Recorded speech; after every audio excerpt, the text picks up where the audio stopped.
मुख्यमंत्री माझी लाडकी बहीण योजनेची सध्या मातोश्री परिसरामध्ये जोरदार बॅनरबाजी पाहायला मिळते। मी सध्या मातोश्री परिसराबाहेर आहे आणि या ठिकाणी आपण पाहतोय की एक भला मोठा बॅनर लावण्यात आलेला आहे आणि शिवसेनेच्या विभाग प्रमुख कुणाल सरमळकर यांच्या वतीने बॅनर लावण्यात आलेला आहे, ज्यावर ताई माई अक्का विचार झाला पक्का, आता धनुष्य बाणावरच मारणार शिक्का अशी बॅनरबाजी करण्यात आलेली आहे। प्रसंग किती कठीण असो विकट असो, तुझा हा भाऊ कायम सोबत उभा राहील, संकटात कधी एकटं पडू देणार नाही अशी भावनिक साथ सुद्धा मुख्यमंत्री यांचा फोटो लावून या ठिकाणी सर्व बहिणींना घालण्यात आलेली आहे। मुख्यमंत्री लाडकी बहीण योजनेवर उद्धव ठाकरे यांनी गेल्या काही दिवसांपासून जहरी टीका करणं सुरू ठेवलेलं आहे आणि 200 कोटी जे मंजूर करण्यात आले ते सुद्धा सरकार आपल्या घशात घालेल अशी सुद्धा टीका त्यांनी केलेली आहे।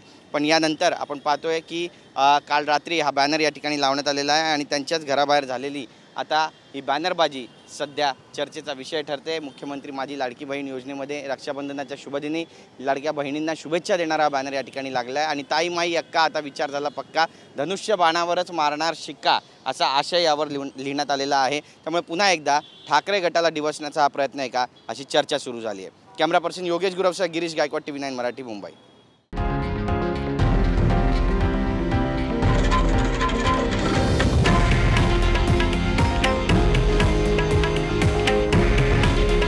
हे आहे देशातील नंबर 1 न्यूज नेटवर्क आणि आपण पाहत आहात TV9 मराठी।